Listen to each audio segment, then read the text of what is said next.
Today, we're going to talk about what might just be one of the most incredible last stands in all of military history. I mean, this is a story of courage so extreme, it sounds like something straight out of a movie, but it is very, very real.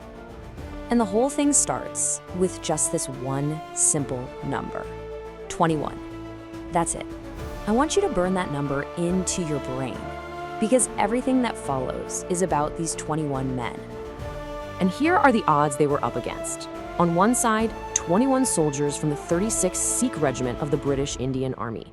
And on the other, an army of Pashtun tribesmen estimated to be over 10,000 strong. Let that sink in for a second.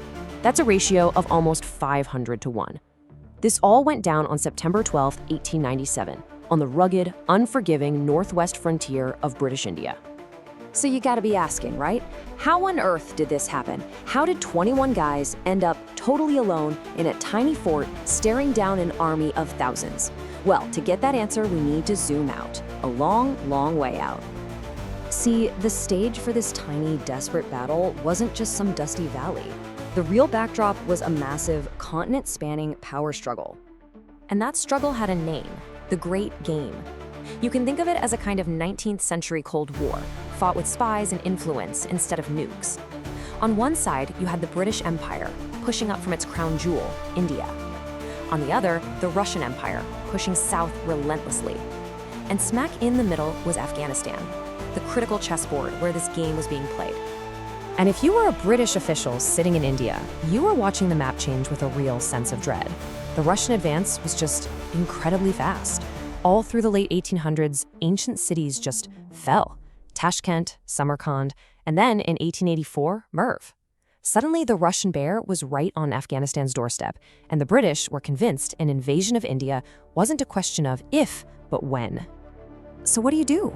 Well, the British had this huge debate between two big ideas. The first was called masterly inactivity, which is a fancy way of saying, let them come to us. Let the mountains and deserts wear them out, and we'll fight them on our terms. The other was the forward policy, and it was the total opposite, aggressive. Push out, take the mountain passes, and meet the threat head-on, way beyond your own borders. Well, guess which one they chose? Yep, the aggressive forward policy.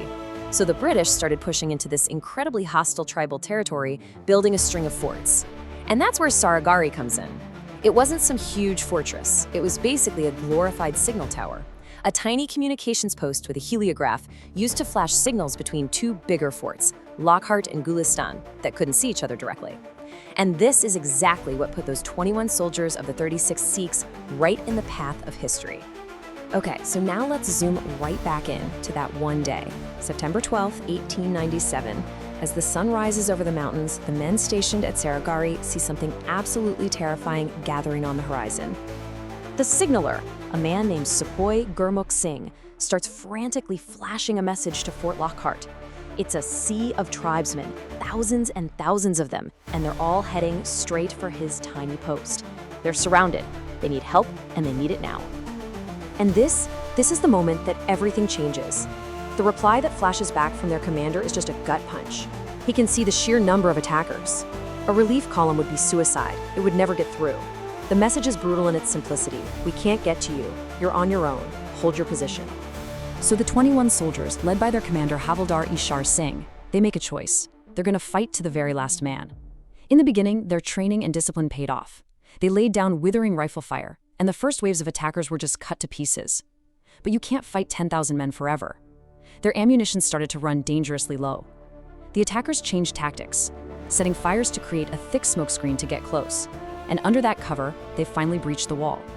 The fight then turned into a brutal, desperate, hand-to-hand struggle for survival. All this time, Sepoy Gurmukh Singh, the signaler, has been relaying every single detail of the battle.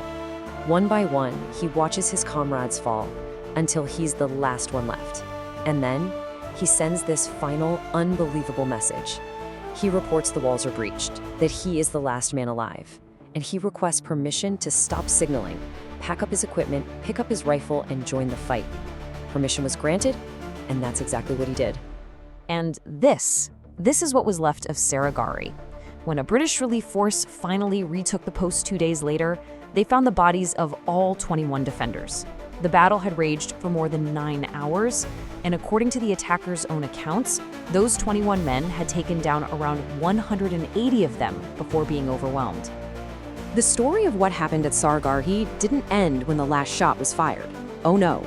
In a way, that's when its journey was just getting started. An act of bravery this extreme, well, it doesn't just stay history for long. It becomes a legend. The recognition they received was immediate and just unprecedented. Every single one of the 21 defenders was posthumously awarded the Indian Order of Merit. At the time, that was the highest award for valor an Indian soldier could get. When the news got back to London, the British Parliament gave them a standing ovation. Their sacrifice instantly became this shining example of a soldier's duty. And that legend just continued to grow. Now, fast forward over a century to 2019, the story explodes back into the public eye with the massive Bollywood blockbuster film Khyber. Suddenly, this 122-year-old battle was on the big screen, being told to a whole new global generation in this incredibly powerful, dramatic way.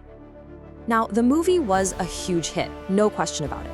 People loved the performances, the action was incredible, but it also sparked a bit of a debate.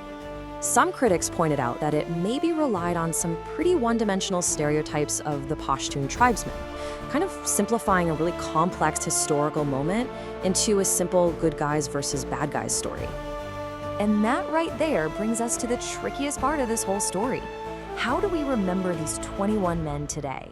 Their bravery, that is completely beyond question. But who or what were they actually fighting for? So here's one perspective. Maybe this wasn't really about the British Empire at all. For these Sikh soldiers, fighting Afghans was nothing new. It was part of a long, bloody history of conflict that went back generations, long before the British showed up. They weren't just defending a British fort. They were defending a frontier that their own ancestors had fought and died for. Okay, here's another way to look at it. It was about a soldier's duty, pure and simple. These men took an oath to the British Indian Army. Their loyalty, their patriotism in that moment was to their regiment and their flag. It was the ultimate act of discipline. You hold your ground, you follow your orders, no matter what. But then there is a third and much more critical point of view. It's the idea that these 21 incredibly brave men were just pawns in a much larger imperial game, that they died defending the interests of a foreign empire that was, in fact, occupying their own homeland. And from this angle, you could argue that the real heroes of the story were the Pashtun tribesmen, fighting to defend their land from invaders. So where does that leave us? The heroism of those 21 men is absolute. It is undeniable. Standing your ground against those kinds of odds, that's a level of courage few of us can even imagine. But the story of Saragarhi really forces us to ask a tough question. While bravery itself is universal, the cause it serves is almost always defined by history, by perspective, and by who holds the power to tell the story. And that is definitely something worth thinking about.